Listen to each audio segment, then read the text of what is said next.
Hey there, amazing people. I'm thrilled to have you here today. Welcome, everyone, to our latest video where we'll be exploring Alexander V. Fraser. Captain Alexander V. Fraser, New South.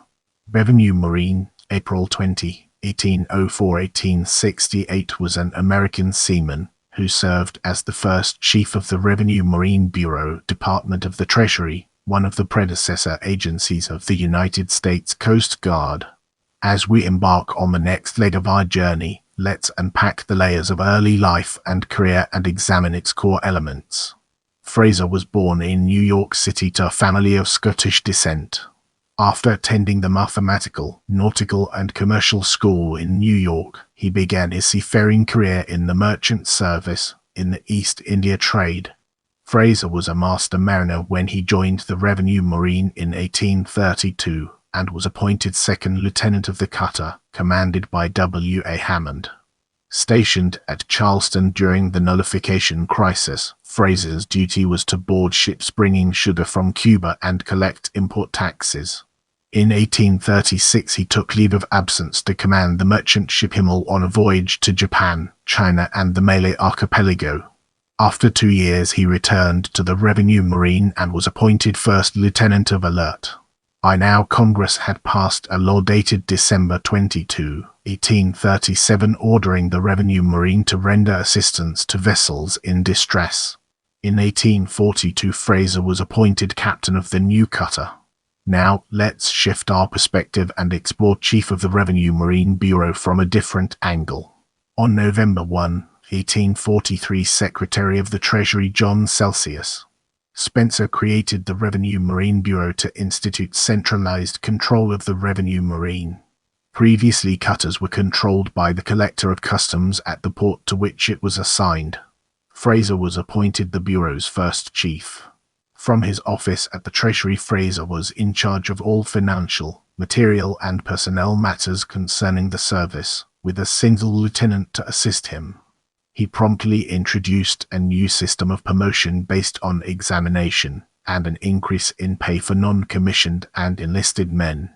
He also prohibited the use of slave labor and the drinking of alcohol aboard revenue cutters. He also supported the building of iron-hulled steam vessels rather than wooden-hulled sailing ships. In his first report of January 9, 1844, Fraser stated, "In fact, the Revenue Marine had first requested the introduction of steam vessels in 1837 and had finally placed contracts for 6 steam cutters in 1840. And were built to design by John Ericsson using screw propellers, and were built using the Hunter wheel design. None proved satisfactory, and the Walker which followed in 1844 and 1845 were built using conventional side wheel paddles. This experiment proved to be a failure as the ships proved to be expensive to build and maintain, slow, leaky and fuel inefficient, and by 1852 all but 3 had been disposed of or transferred to the United States Coast Survey." Fraser also made regular inspection tours to lighthouses and other aids to navigation, as well as the life-saving stations. He also attempted to have the Revenue Marine merged with the Life-Saving Service and the Lighthouse Board.